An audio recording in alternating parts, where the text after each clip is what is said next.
जयमल जी निष्ठापूर्वक ठाकुर सेवा करते थे। सेवा में विघ्न न पड़ जाए इसलिए उन्होंने नियम लागू कर दिया था कि 10 घड़ी जिस समय मैं सेवा में जाऊंगा, अगर उस समय किसी ने किसी भी तरह की सूचना दी तो उसे जान से मार दिया जाएगा। 10 घड़ी, 1 घड़ी 24 मिनट, तो 10 घड़ी 4 घंटा, 4 घंटा होते हैं। 4 घंटा वो ऐसी सेवा करते थे कि कोई भी उनको सूचना भी नहीं दे सकता था, इतनी सेवा में संलग्नता। अब जहाँ प्रवेश हुए ठाकुर जी का पट बंद किया और स्नान श्रृंगार 4 घंटे पूरी तन्मयता पूर्वक सेवा करते, साष्टांग दंडवत करते, और जब बाहर निकलते तब कोई बात कर सकता था। ये माडोर एक राजा, माडोर का राजा था, उनका भाई था, उसके मन में आया कि 4 घंटे कोई सूचना दे नहीं सकता और 4 घंटे में हम विजय प्राप्त कर लेते हैं, तो उसने आसो पास जो है जयमल जी की राजधानी को घेर लिया। अब जब ये सूचना पहुंची तो अब किसी की हिम्मत नहीं कि सेवा में वो है और जाए, क्योंकि मार डाला जाएगा। तो सबने कि युद्ध करने में तो हम समर्थ है, पर बिना राज आज्ञा के युद्ध कैसे प्रारंभ हो। और जयमल जी का नियम था 4 घंटे कोई सूचना नहीं दे सकता, नहीं तो मारा जाएगा। तो ये हुआ, राजमाता से प्रार्थना की कि आपको नहीं मारेंगे, जो जयमल जी की माँ थी, आप जाके केवल आज्ञा भर ले आओ। तो वो गई और उन्होंने कहा शत्रु पक्ष ने चारों तरफ से राजधानी को घेर लिया है, आप आज्ञा दीजिए क्या किया जाए। तो उनका राम जो करेंगे वो सब भली होगी,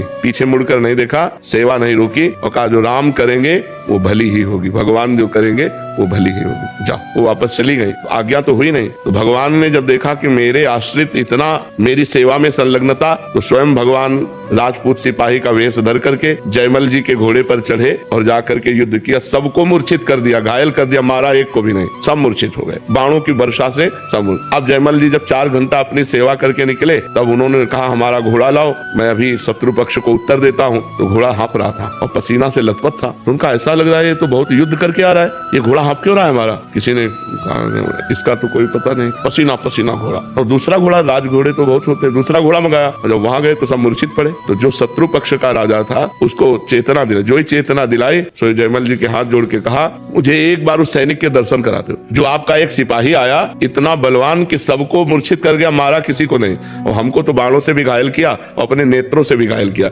एक बार हमको अपने सिपाही के, श्याम सिपाही के दर्शन करा दो, वो जो श्याम रंग का था। तो जयमल जी ने कहा श्याम रंग का सिपाही, तो उनकी समझ में आया वो तो मेरे भगवान थे जिनकी मैं सेवा में था। लौट के आए, घोड़े की परिक्रमा की, आरती उतारी कि भैया मेरे को तो आज तक दर्शन नहीं हुए, लेकिन तेरे को दर्शन भी हो गए और तेरे को स्पर्श भी प्राप्त हो गया। बार बार घोड़े का आलिंगन किया, घोड़े की आरती उतारी, घोड़े की दंडवत की।